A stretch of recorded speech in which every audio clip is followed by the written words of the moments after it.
The Pentagon Papers came up very, very fast and was gone very fast, essentially the week that the movie takes place in. And it became, just the word itself, the Pentagon Papers, became this identifying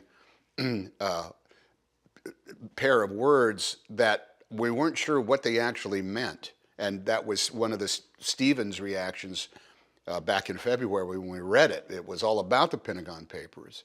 But what was in the Pentagon Papers? What was so incendiary about it? And so him wanting to infuse the script with a lot more of why they were important, just not that they were important.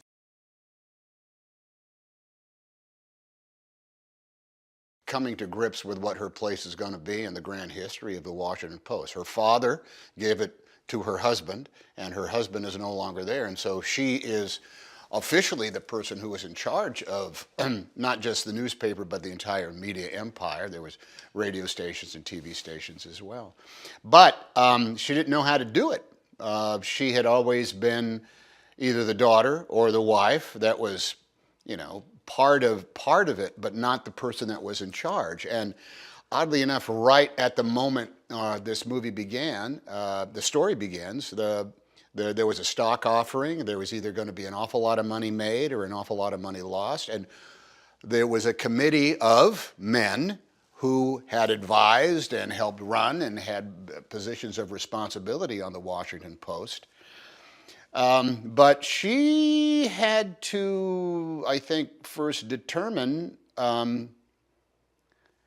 whether or not to run the thing or not. And I think it was hurried up by this fact that the New York Times broke open this huge scoop, mysteriously, and she had this,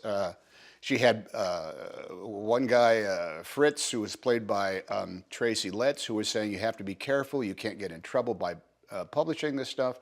And she had Ben Bradley, played by me, who was saying we are nothing but a second-rate backwater newspaper unless we find this story and run it ourselves.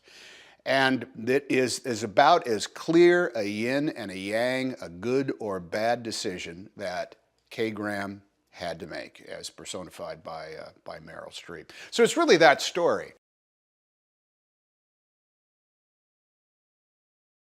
Ben Bradley was a newspaper man through and through. He loved the business and he loved what the job was. He loved what the job was, to find the truth, discern what it is, and put it out there and let people decide for themselves. His coming to the Washington Post a few years earlier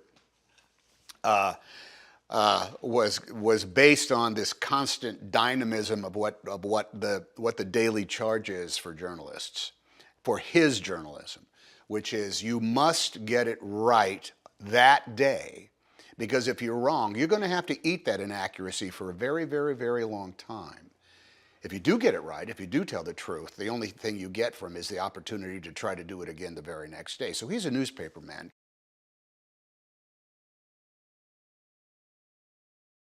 If you run the story, you'll go to jail and you'll affect the stock offering. You'll hurt, Mrs. Graham is going to be responsible for it. You could ruin everything if you decide to go against in this case, the Nixon White House and the Justice Department. But Ben Bradley and many other people there just said, there's no reason to have a First Amendment if we can't do this. And so it was an extremely dangerous call at the time. Now it's like, you can print almost anything and nobody says boo.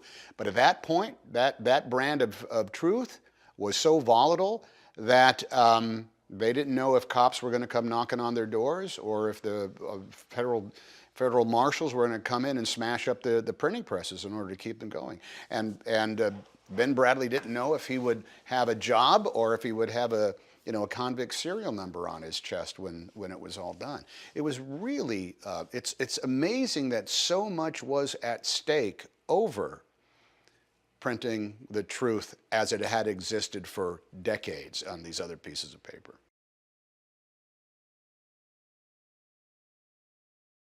He just knew that he had a big personality. He knew that he had an interest and a curiosity. He knew he had the tools, both as a classic journalist, but also as that motivator of people, that person that could not just cajole, but could also challenge and move forward. He knew that that he never lied, and and no one who ever spoke to him ever dared lie. But if it was bad news, he took it the same way as he took good news, which is, all right, well, let's deal with this and let's get on to whatever the next step was.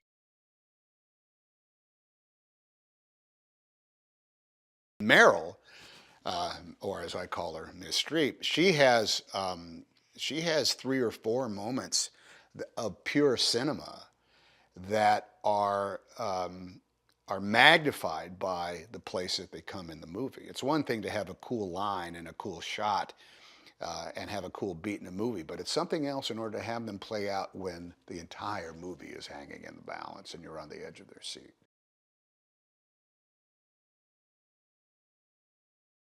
Steven he's a great regulator of the tempo and the timbre of a scene.